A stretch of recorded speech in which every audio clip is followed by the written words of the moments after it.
Hello, family. Welcome to IBT.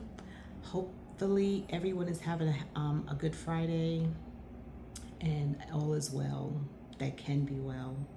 I want to talk to you today a little bit about a lot of things that are going on with the Nolan Wells case. Well, not just with the Nolan Wells case, but just in society alone, where a young black man was gunned down in Mississippi, not in Mississippi, I'm sorry, that's Nolan Wells, in Wisconsin, I believe it was.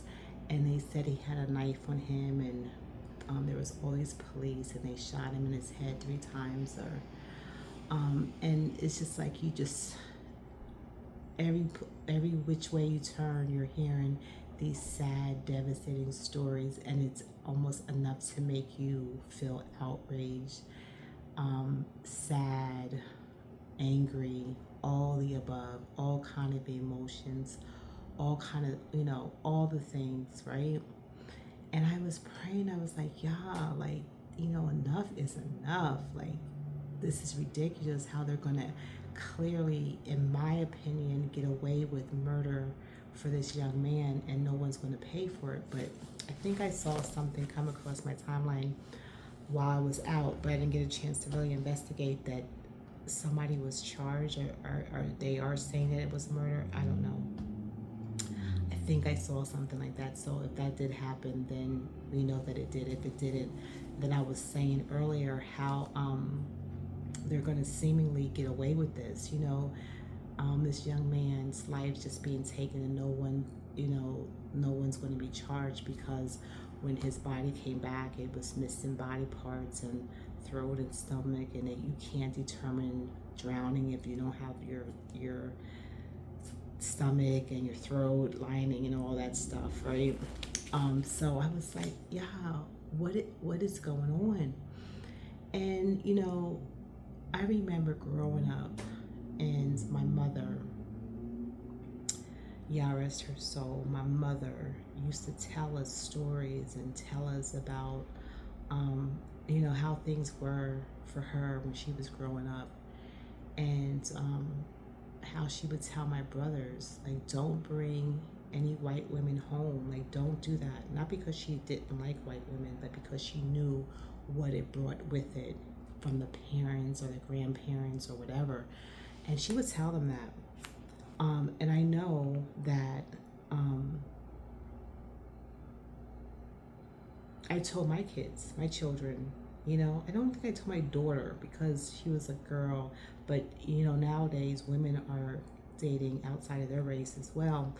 But I told my son, don't, don't date white women, right?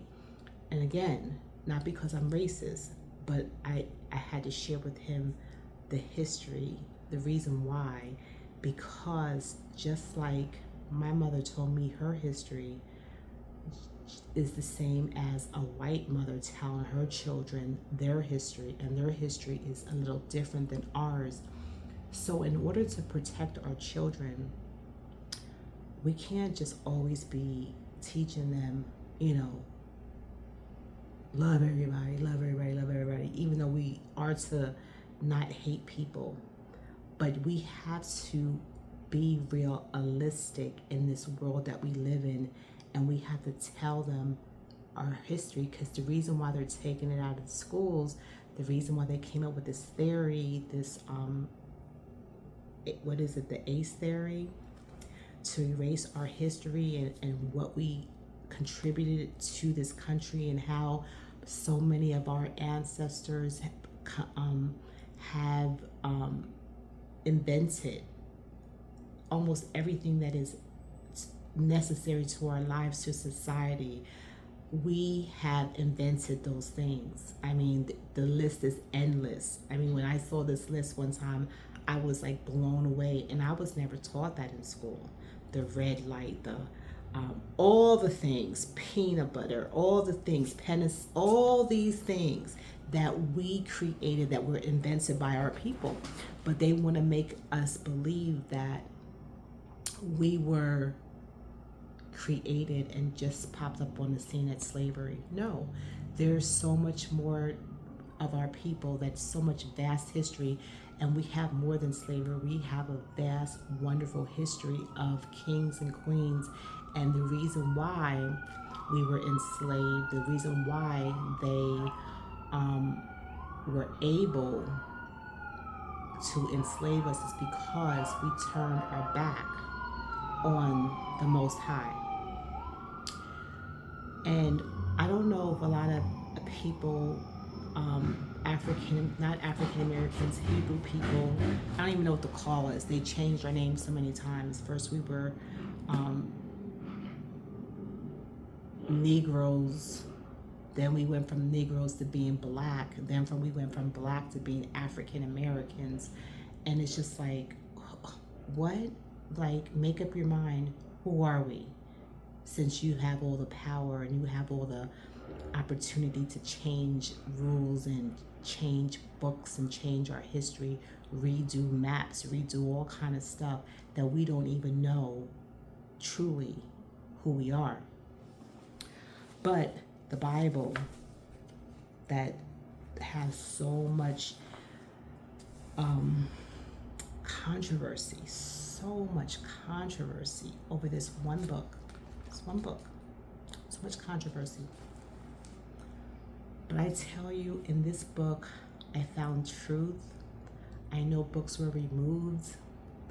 I know they left 66 books, and I think there's a total of 110, because the other book of Enoch and all those books tells how the other people that are not Hebrew like us arrived on the scene. It tells you how the angels fell from heaven and made it with the angels fell from heaven and made it with the daughters of men, and it created a whole nother species of people.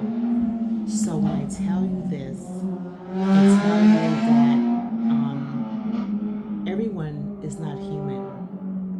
Everyone does not have our DNA, and everyone says, oh, we all bleed blood and we all bleed the same. No, we don't. We are different.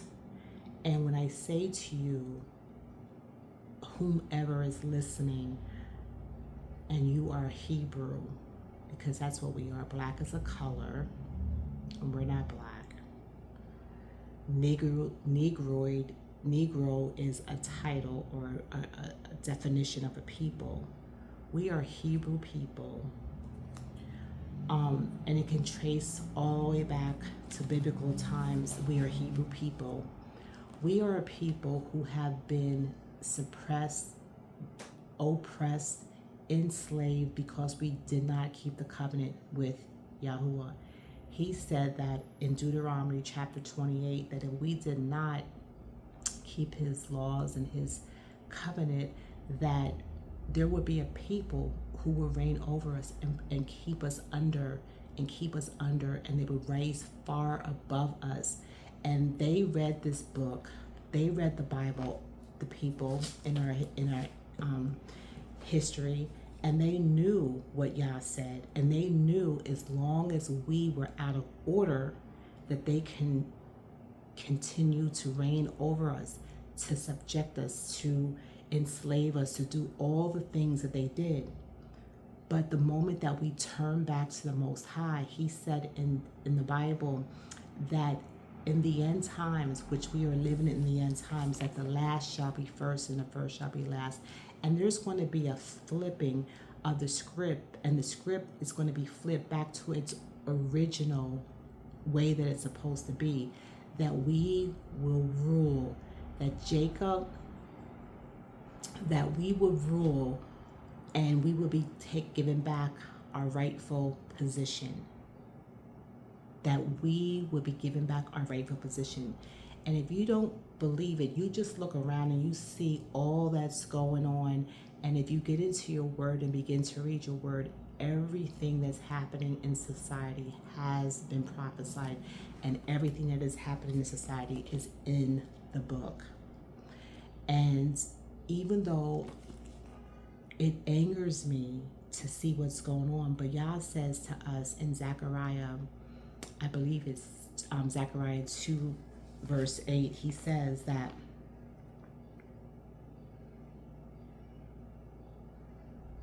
For behold, he said, behold, like you will see this, behold, because you're going to see it. It says, I will shake my hand upon them, and they shall be a spoil. He will spoil them to their servants, and ye shall know that the Lord of hosts have sent me. Oh, I think it's in 7. Hold on.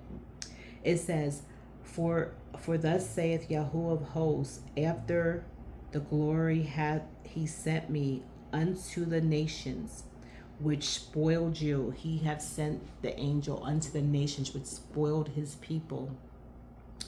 For he that toucheth you, his children, his chosen children, his chosen people, Israel, ye that have touched you, toucheth the apple of my eye, or his eye. For behold, I will shake my hand upon them, and they shall be as spoil. And he will know that the Most High have did it, because when his judgment comes, there's nothing there's going to be no place to hide. There's going to be no place to nothing. They will pay for all of the things that they have done to Yah's people. They will pay for every baby stolen and ripped from his mother's arm, for every man hung just for being a strong Hebrew king, and they just jealous or envious of his statue, of his everything, just him alone, because the Bible tells us that we were created in the image of the Most High, in his very image. That means everything that he has, we were created in that, and then we were fed a bunch of lies from social media, movies, songs, videos, to tell us, to program our minds and try to show us who we were as a people. And the younger generation, not the older generation, I think the generation under me and onward, but I think I was like born in a good generation. Like I'm a baby boomer, and I remember how our people used to be once upon a time. Suited, the women always with dresses on, dressed up, never looking, with jeans and sneakers. Even me, I don't even think I wore sneakers until I was like 17 years old, like just to go outside and be in a pair of sneakers. I always wore shoes and sandals and flip-flops. I never wore sneakers. Like, I think after my generation, our society as people have kind of like gone down, like down, and we begin to be programmed into what we would see on TV, what a black person or a person, black person, because that's what they called us, even though we're Hebrew, should look like or act like, loud and ghetto, and they put all these pictures up here and telling you how to, like be drinking, hanging on corners, and they put it all in all these movies. And then, of course, we have nothing really to identify with because we don't know who we are. They stole our history from us, and we went along with it. The women went along with, whatever they said you were, saying that it's okay not to have a man, to be strong. You don't need a man in your house. You can do it by yourself, and be loud and all this stuff. That was not our history. That was programmed to our people. Programmed. We were not always like that. And this generation of our people, of our beautiful people, Yah help us. I don't even know. Whoa. It's like they don't even have parents. That when I see these young girls and I see these young men outside in the streets with no clothes on, loud and just so disruptive, coming on trains and buses, just so loud and just anything but just calm, and that's not our people. It's sad to see it. When I see it, I'm just shaking my head like, well, who was their parents? Or who dropped the ball? if I have any young Hebrew males and any young Hebrew females, stop. Stop. You don't have to be all loud and have the whole world in your conversation. Just come out and do what you got to do calmly. Don't always overreact, because that's what they're expecting from you, because that's what they program into you, so they can use their laws to come against you. And to the older ones, we have to teach our children. We have to tell them our pain. We have to tell them what we went through as a people, how we've been oppressed, how we've been looked over, we are a people that have been through every kind of trauma that you can think of. And yet we still rise. You know why? Because we are those people. We are those people. Can't keep us down. Can't. You can try to humiliate us. You can try to do all the things. But we still are Israel. And it has to start somewhere. So it has to start with me. It has to start with you. You have to tell your sons and your daughters and your nieces and your nephews, whoever you have ear to, whoever has ear to you, whoever you have influence over, whoever you spend time with. You don't teach hatred, but you teach history. You teach experience to give them knowledge. Now they will have wisdom when making choices and doing different things.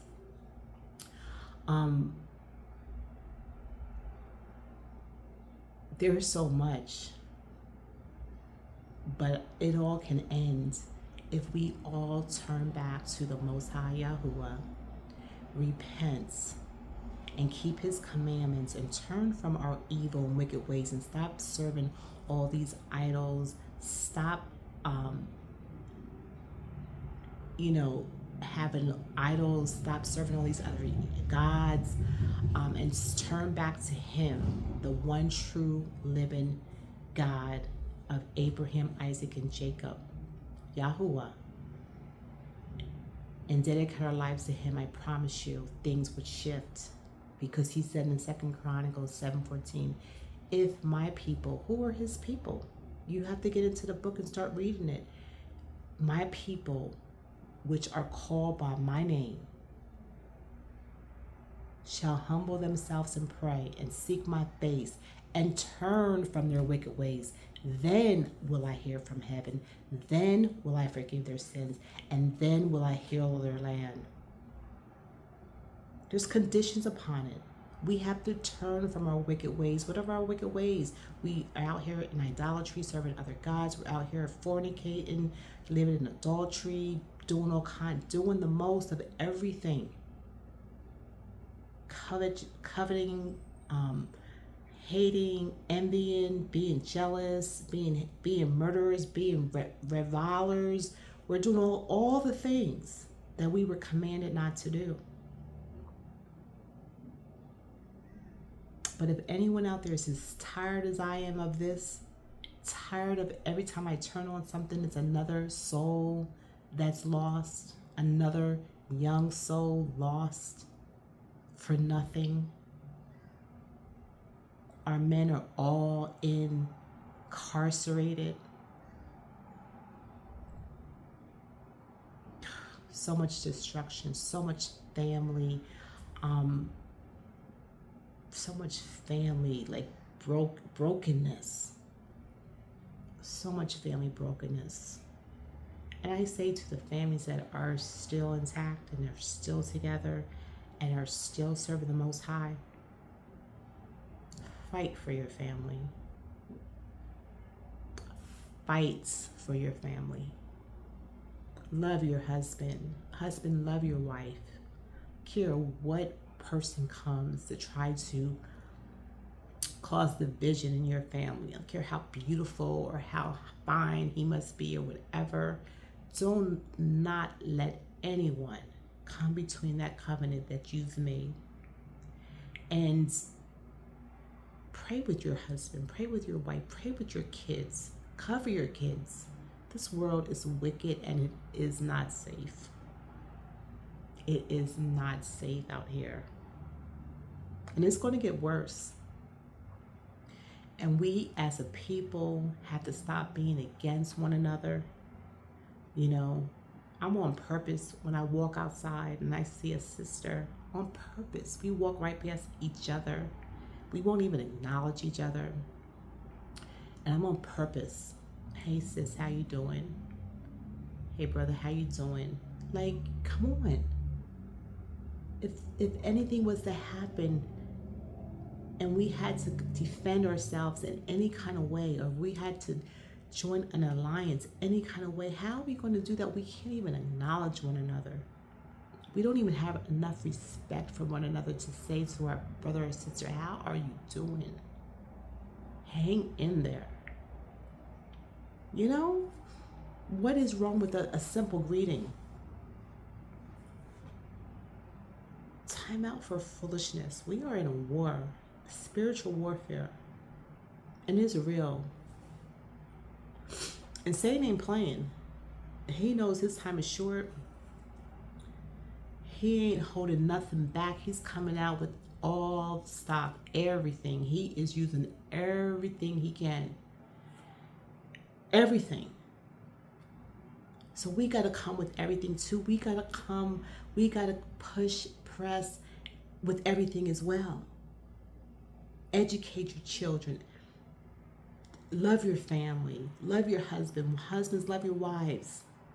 Stick together. And if you ain't together, raise those kids right. Y'all stop being simple-minded and being petty and come to some kind of agreement how you're going to do your children and how you're going to co-parent them well. How you ain't going to be fussing about the stupid stuff because their lives depend on you being mature and growing the heck up and doing what is necessary to keep our children alive.